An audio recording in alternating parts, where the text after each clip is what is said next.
बुल्ढाना महिला एवं बाल विकास विभाग ने 2 वर्षों में 113 बाल विवाह रोकने में सफलता हासिल की। प्रशासन बाल विवाह रोकथाम के लिए जागरूकता अभियान चला रहा है और लोगों से 1098 हेल्पलाइन पर सूचना देने की अपील कर रहा है। समाज में आज भी बाल विवाह की घटनाएं सामने आ रही है, जो बच्चों के भविष्य और उनके अधिकारों पर गंभीर असर डालती है। बुल्ढाना जिले में महिला एवं बाल विकास विभाग ने इस दिशा में एक सराहनीय कार्य किया है। पिछले 2 वर्षों में विभाग ने 113 बाल विवाह रोकने में सफलता हासिल की है। वर्ष 2023 में 54 और वर्ष 2024 में 59 बाल विवाह रोके गए, जिसके चलते बुल्ढाना जिले को अमरावती सभा की ओर से बाल स्नेही पुरस्कार से सम्मानित किया गया। महिला एवं बाल विकास विभाग जागरूकता अभियान चला रहा है और लोगों से अपील कर रहा है कि अगर उन्हें कहीं भी बाल विवाह होते हुए नजर आए तो वे तुरंत टोल फ्री नंबर 1098 पर इसकी सूचना दें। बाल विवाह रोकथाम के लिए समाज के हर व्यक्ति की भागीदारी जरूरी है। एक छोटी सी सूचना और एक मासूम की जिंदगी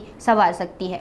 जिल्हा महिला बाल विकास अधिकारी बुलढाणा या कार्यालयाअंतर्गत बालकांसाठी चाइल्डलाइन 1098 जिल्हा बाल संरक्षण कक्ष यांच्यामार्फत बालविवाह संबंधी ज्या तक्रारी येतात त्यावरती कार्यवाही केली जाते।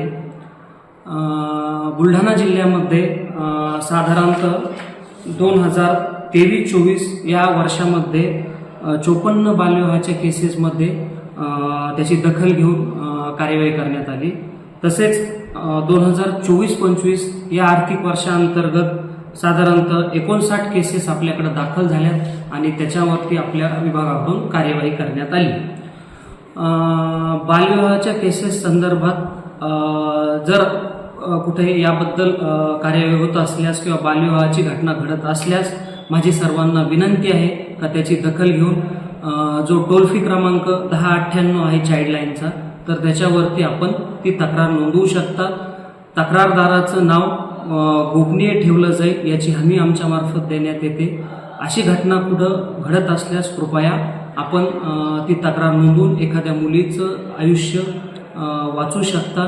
तिचं शिक्षणाचं जे ध्येय आहे तर ते पूर्ण करायला तुम्ही एक सामाजिक जबाबदारी म्हणून मदत करू शकता। या बालविवाहाच्या बाबतीमध्ये जे सर्व स्टेक होल्डर असतात तसेच नातेवाईक असतात। आता तुम्ही म्हणता सर स्टेक होल्डर म्हणजे काय, तर बालविवाहाच्या जी गुन्हा घडत असतो तर त्याच्यामध्ये पुजारीपासून ते फोटोग्राफर आणि मंगल कार्यालयामध्ये जर घडत असेल तर ते मंगल कार्यालयाचे जे संचालक असतील तसेच ज्या ज्या गोष्टी त्याला मदत करतात तर त्या सर्व यंत्रणांवरती सुद्धा यामध्ये गुन्हा दाखल करायची प्रोव्हिजन आहे। बालविवाहाचा गुन्हा दाखल करायसाठी ग्रामसेवक, संबंधित ग्रामपंचायतचे ग्रामसेवक हे बालविवाह प्रतिबंधक अधिकारी म्हणून भूमिका बजावतात। तसेच शहरी भागासाठी बाल विकास प्रकल्प अधिकारी नागरिक हे बालविवाह प्रतिबंधक अधिकारी असतात। तर यांच्या मार्फत गुन्हा दाखल करण्याबाबतची कार्यवाही होते।